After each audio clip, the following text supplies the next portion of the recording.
Hi, welcome to EvilTester videos, and what we're going to cover in this video is how to submit to a conference. In this particular video we're going to use a case study of submitting to a software testing conference, but this applies pretty much to any conference. Now I was going to do a video series, set of videos going through the whole conference submission process, but I found this set of information by Lambert called the Blazingly Simple Guide to Submitting to Conferences, and it does a really good job of outlining planning, motivation, coming up with ideas, all that kind of stuff. So I thought the value that I can add here is not another video series covering this, although I might do that later, and is more a case study in how we would submit to a conference. Because everyone is aware that even in this day and age of YouTube where you can create your own videos, talking at conferences still gives you some kudos, some credibility, some street cred out there when you go out hunting for jobs or you write something. And if you want to go to a conference, you want to go to a conference for free, the easiest way to get a free ticket is to speak at the conference. It means you're doing more work. But when you're actually there, if you're a speaker, you get more credibility and the networking opportunities increase. So speaking at conference, hopefully everyone knows why we'd want to do it. The tough part is having the motivation to see it through. Now at this point in time, because we're going to talk about the submission process, you just need to have the motivation to get the submission done. You don't need to think about the whole process of building up the presentation, structuring the talk, all that kind of nonsense. All you have to do is figure out, I have something to say. It is important that I say it, me, the person doing the submission, which was you. That it's important that you have something to say that is strong enough that is going to drive you through the submission process and overcome any doubts that you've got. That's the motivation you need at this point. So this is most of the conferences that I've spoken at over the years.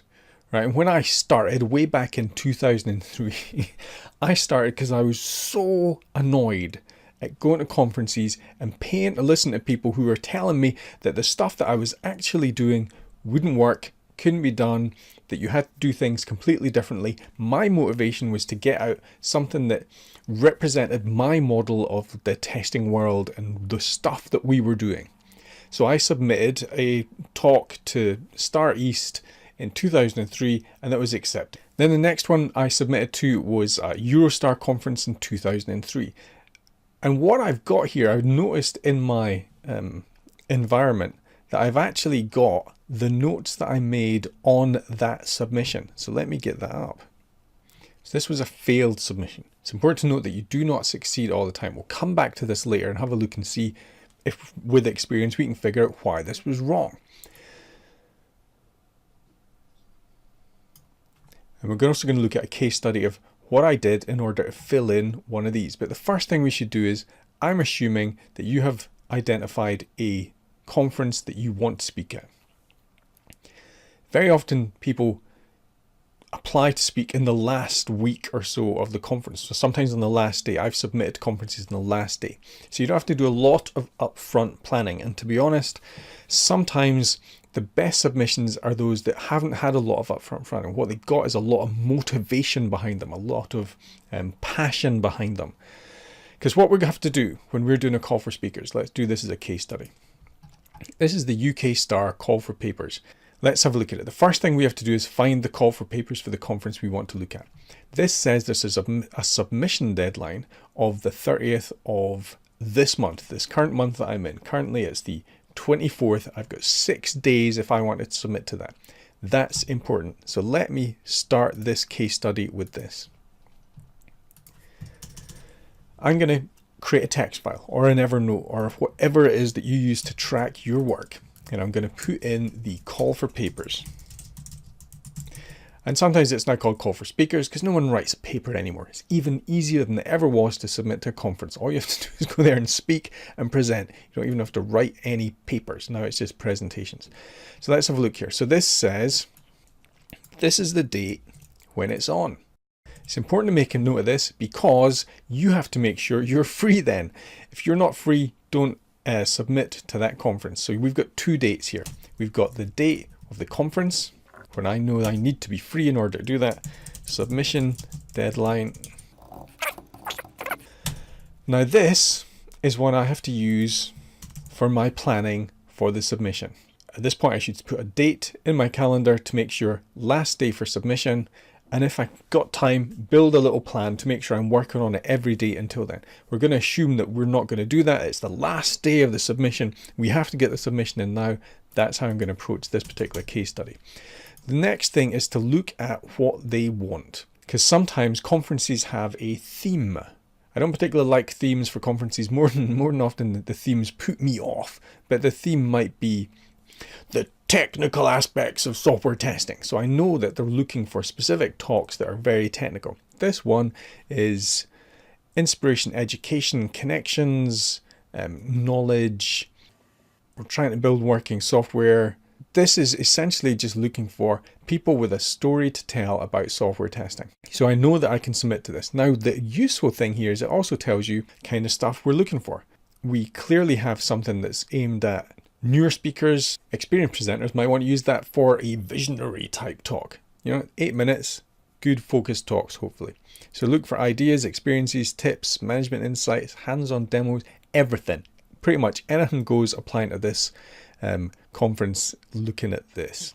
So then what's important is what style of talks do they want? So you got workshops. Let's make a note of that, because this is important. Because I might have something I really want to talk about, but I need to know which one of these I want to target. Conversations. Now, I actually submitted to UK Star last year for a conversation track because I thought that will be fun. I get to put forward my opinions, someone else gets to put forward theirs, we collaborate. It should be a good dynamic. That should be useful. Get the audience engaged. I like that one. That's what I submitted for. Shorter talks. So for this, what's important here is we've got no theme. I can submit anything I want as long as I'm passionate about it. I know when it's happening. I know when the deadline is. I have to target one of these. So for this presentation or this case study, I'm going to target just the talk.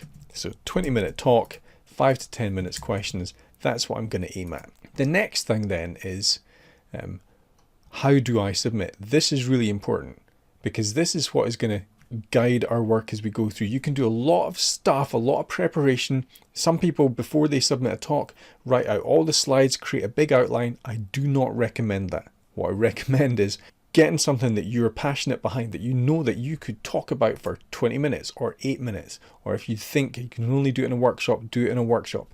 But what's important is this, the submission form. So what I tend to do is I simply copy out this form. And I title, first name, and I'll go through and I will actually make these notes. Let me fast forward as I do this.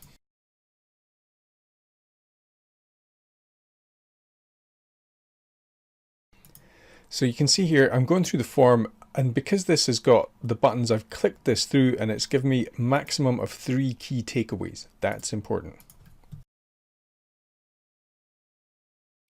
Okay, make sure you read the terms and conditions and you're happy with them. Otherwise, just stop now. Don't even waste your time, right? Just make sure you're happy with this. Now, what's important here is we've got the form. The reason I fill out the form is it means I don't have to come back to this form until I'm going to copy and paste the information in. What I like is to write completely offline because I know that the browser's not going to crash. I know that the website isn't going to lose my details. Even though this says save and continue later, I don't trust any of that. I do it all offline. Then when it's submission time, I come in and I paste my information.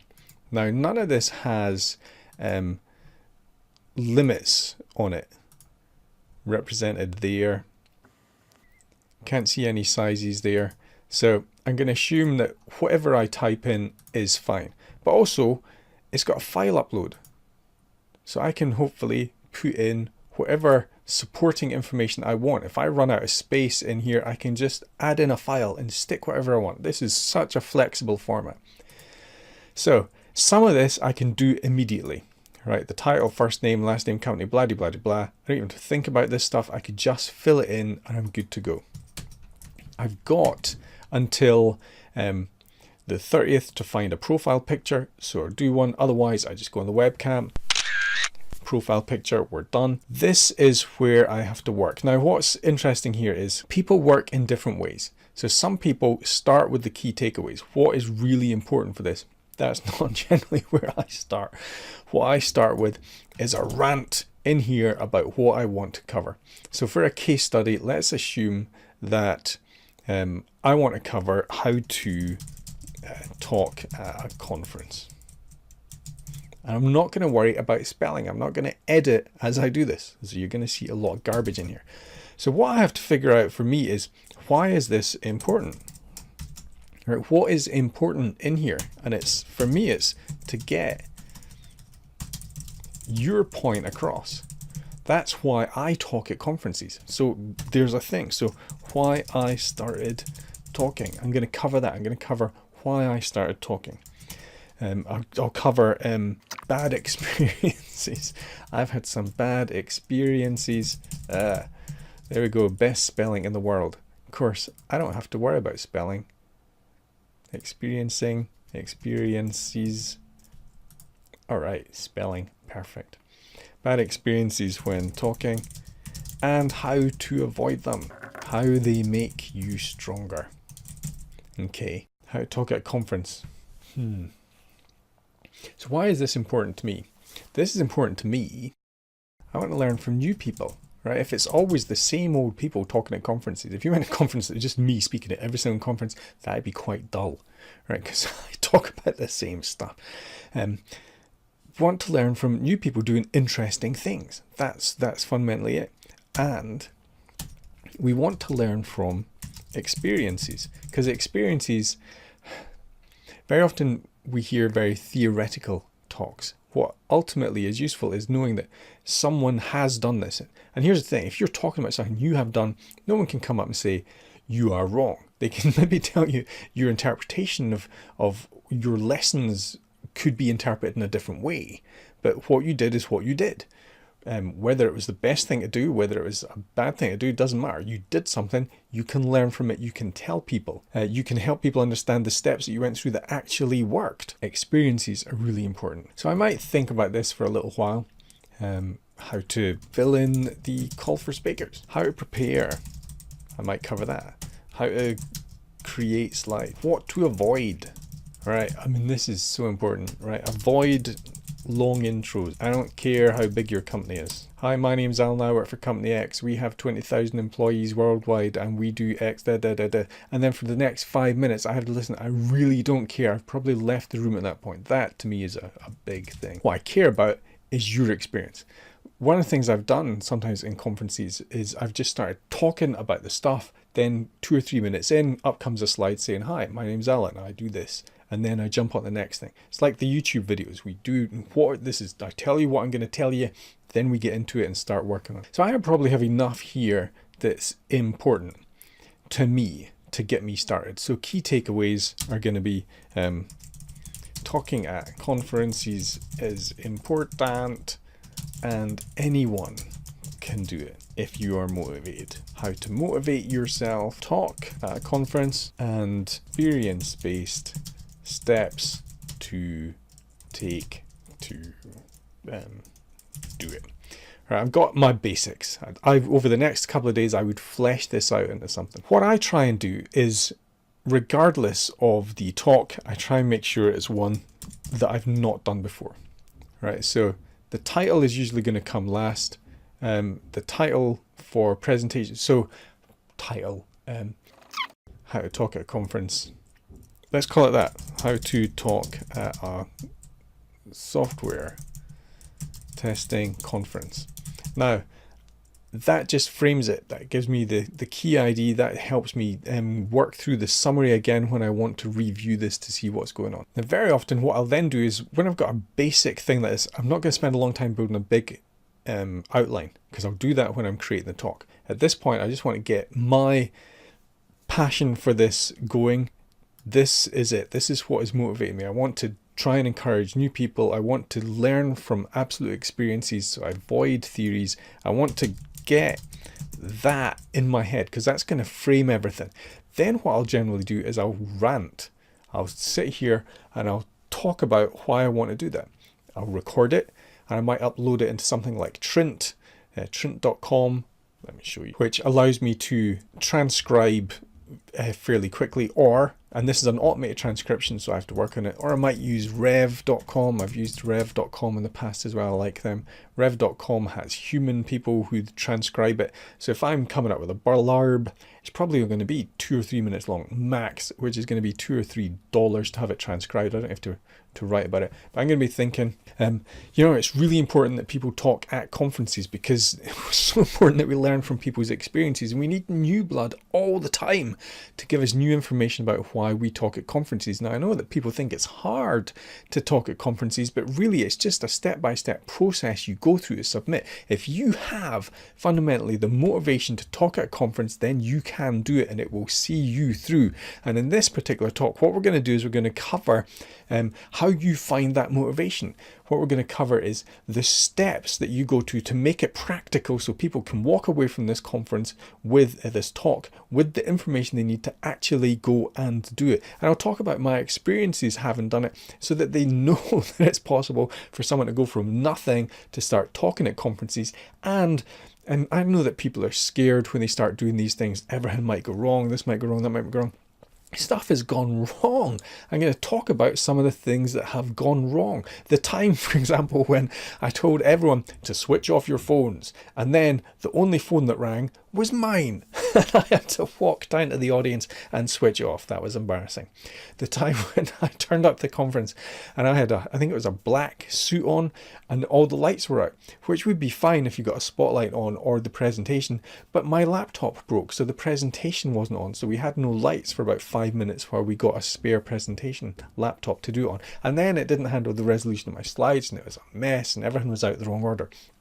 Talk about all the things that go wrong. So I might say that in front of a camera, then get it transcribed, because I don't even remember what I've said. Then I can see what it is. I've recorded it. I might transcribe it myself, and that's going to be my blurb. That's going to be my and it's going to be hopefully passion fueled, because it has the main points I want to talk about. Because what we're doing here is a sales pitch. And very often what we're trying to sell conference organizers is this person is the person to talk about this, because they are passionate about the subject. They have done this. They know what it's going to take to help other people get to that point. And fundamentally, most important, they are passionate about this, and they will push this through to get the right message across. This is our sales pitch. Now, when we've got our basics, we then have to look at this from a sales pitch perspective. So is this catchy enough? How to talk at a software test. There's not really catchy there. Pretty much anyone can do that. The mistake people make with titles is trying to come up with a cute title. Try to avoid cute titles, because it's got to be a headline that makes us want to read in. So how to successfully talk at a software testing conference. Lessons learned from years of doing it wrong. So I might start, that might be my thing, because what we have to do here is we're trying to catch people's attention, frame the rest of the talk. Also remember, the sales pitch doesn't mean this is what you actually have to deliver at the end, because we can rework this, we can re-edit this. The conference organizers, if they're interested, but this doesn't quite meet the mark, will contact you, get back in touch to help you work on it, hopefully. Now, I will have to spend time building this into a blurb, but we've got that. That'll be my transcription.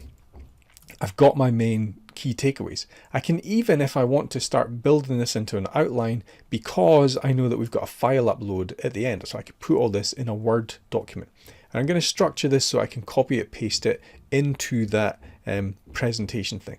So let's have a quick look at ones that I've done before. So here's one, right? This is one that I was collaborating with someone on, and this is back in 2003. This one didn't get accepted. So let's see if we can figure out why. So this is main point, students working on the same thing, horror stories and successes from the real world. Horror stories and successes of what?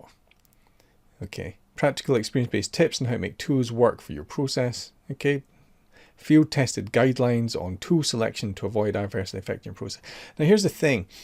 I am still passionate about this subject. Don't let tools limit your testing, because I see so many people building test processes that don't meet the needs of the organization, they actually meet the needs of the tool, right? So we will bring in a tool that says you must write test conditions, and they get cross-referenced to test cases, then they get cross-referenced to test scripts. And then that can take a long time, and that becomes our process. And our process is really a manual for how to write the tool, rather than a way of figuring out how to meet the needs of the people that we are trying to serve when we engage in a software testing process or strategy. Does that come across? So there's a lot of questions. Questions can be good, but this is a sales pitch. The sales pitch must give the answers. So it's fine to put in a blurb, because what we think we're doing, very often what we think we're doing is we're writing the text that is going to go on the conference website to sell to the people who are going to come to the talk. We are doing that, but more importantly, we're trying to sell this into the people who are going to choose between the talks. So we have to convince the people that we're choosing that we have got the answers to these. And we should probably tell them what some of the answers are. That would help choose. So illustrating our explanation with actual solutions used in client sites. That sounds good. Why didn't I put in a list of what some of those were? What were the experiences? Describe them. What are these tips? What happens if you don't? Blah de blah de blah. So to me, I think the reason this probably didn't get accepted is we weren't necessarily big named people. So even though we were consultants, it probably sounds like we're trying to sell people in on something, when what we're trying to do is get across this passion for making sure that you build your process to meet the needs of the people rather than fit the needs of the tool. And that didn't really come across. Fundamentally, the passion didn't come across, because what we were doing is we're writing something. And that's why I really like now just talking it through and transcribing it. Then the passion for the subject really comes across. If you write it, it can come across as very flat and there's no humor. Let's just have a look at what I write now. Right, so I'm actually doing a workshop at the SIGIST in September. I've called it Learning in Public. I was going to call it Speak for Yourself, but there's a book of that name, so I didn't want to choose that. So I called it Learning in Public, because fundamentally when we're learning how to do speaking in public, we have to do that in public. That's the only way you learn.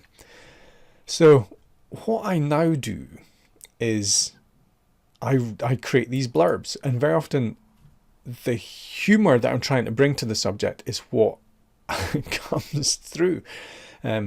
So my descriptions now are generally a lot more humorous. I do try and give an idea of what will work. Blah de blah de blah.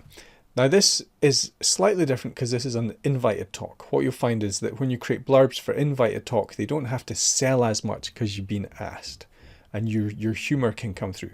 But don't let that stop you. Do try and have your personality come through in this sales pitch, because we don't very often, when you're on the organizing committee, you'll get multiple talks covering the same subject. So the one we're going to pick, because we're not going to have both of these, is the one that has the most personality, the thing that's going to deliver most value, the thing that's going to be most entertaining to watch. So your personality needs to come through in these slide decks or in these sales pitches. Does our personality come through in this? No, it does not. So I submitted 2 for this thing. Let me try and find the other one. So there you go. I created a bio for this, and I wrote that in advance. It's important that we write everything offline and then copy and paste it in. Right. Now I think this was the blurb that I wrote. I think this is pretty much what I submitted to the conference, and it's in that format of very often we make everything third person. I think your sales pitch is I did this is what you are going to learn. It's I and you. It's here's the experience I have delivering this, and it's kind of informal. And I think that was probably why this one got accepted, because it's much more off the cuff. But it does explain the key points. It's like, here's something I do. I like this, because this was about beta testing, downloading software off the internet, testing the heck out of it to find bugs and add information back to the vendors quickly, because that's not how we often test software in the real world, very often what we're doing is we have a plan, blah, blah, blah. But if we want to learn exploratory testing, we want to learn how to test quickly, this is a great way of doing that. And I still feel passionate that this is a great way of doing this. And I think that came across in the Blurb. And it was something that I do and something that I did. I still test things. I still download things off the internet and test this. I still test other people's websites without their permission and give them bugs, because sometimes I'll stumble across bugs and I'll test them. I still download open source software and test it. I still do this even, when was this? 2003, what year is this now? 27. So 14 years later, I'm still doing this. This is still my main way of practicing and improving my testing. Still passionate about this. This still stands. I have never done this talk again. I have never reprinted this paper. I actually go back over all my material and make it and tidy up, because it's still, I think, important. But I think the reason this one was accepted is because this one had passion. This one stemmed from experience, and I told people what they were going to get out the back. This one didn't have the passion. I think it's partly because we were working on this as a team, and when you work on things as a team, your personalities just drop out. It just becomes this flat thing. That's what you have to avoid. This is a sales pitch.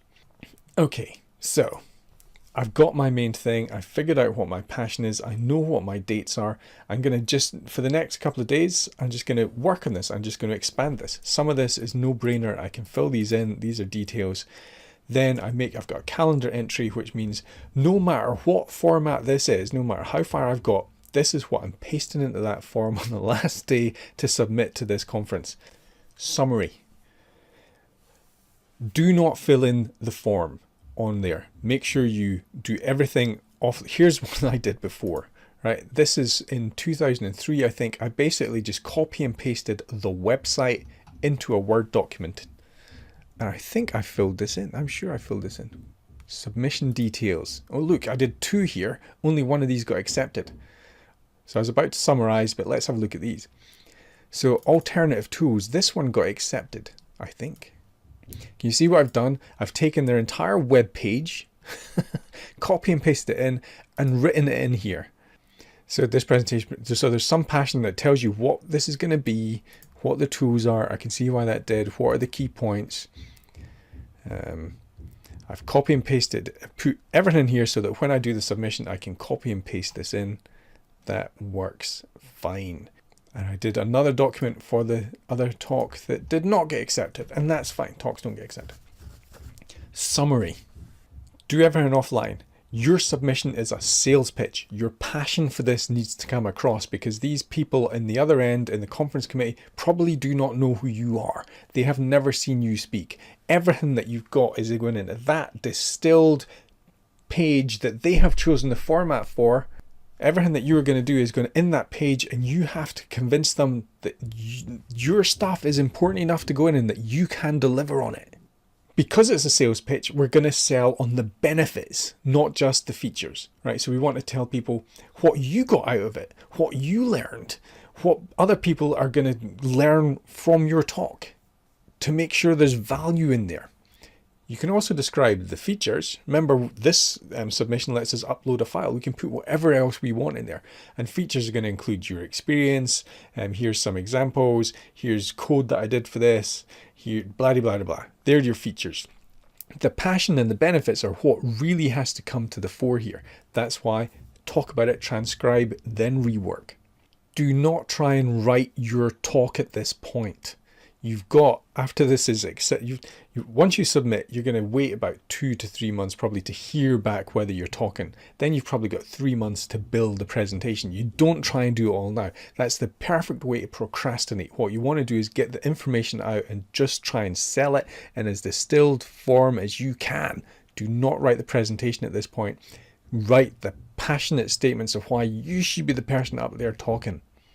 Sometimes I create multiple titles. I might create some cute ones. I'll create some really boring ones just to help guide me. You saw the really boring example. But I'll revamp that. And the title is important because the title is a headline. And the title should either get me reading more or make me stop and go, this topic alone is really important. Now, creating those kind of headlines is really hard. But I guess the thing to do is to start reading advertising books. If you're going to do research on other subjects, read advertising books, read stuff about Ogilvy, look at adverts that sell. Just a second. So here you go. Here's a book, 100 Greatest Advertisements. Who wrote them and what they did. Right, if you want to get examples for headlines and dragging people in to read the text and explaining benefits rather than features, this is the kind of stuff you want to have a look at. And this is a great book, the 100 Greatest Advertisements. Who wrote them? This has got stuff, I think, from Ogilvy in here as well. So certainly have a look at his work. If you want to do some research, check that out. There's probably websites that have best advertisements ever and advertising awards. Have a look at those. Have a look at the newspaper stories that you actually read to see what the headline was. How does it sell you on it? Look at the adverts. There's lots of ways of learning how to do this. But we don't want to spend too much time doing that because we've got a conference submission to write and it's got a deadline, but we know what it is because we wrote it down. So I'm going to have to edit this down because that was a little bit longer than I expected. Hopefully there's some useful information in there. If this is the kind of information you're interested in, let me know in the comments, but subscribe to the channel so you get more videos on software testing and whatever else we choose to talk about. Or more experienced people, or more experienced talkers. More experienced talkers. I've been talking for 22 years. Title.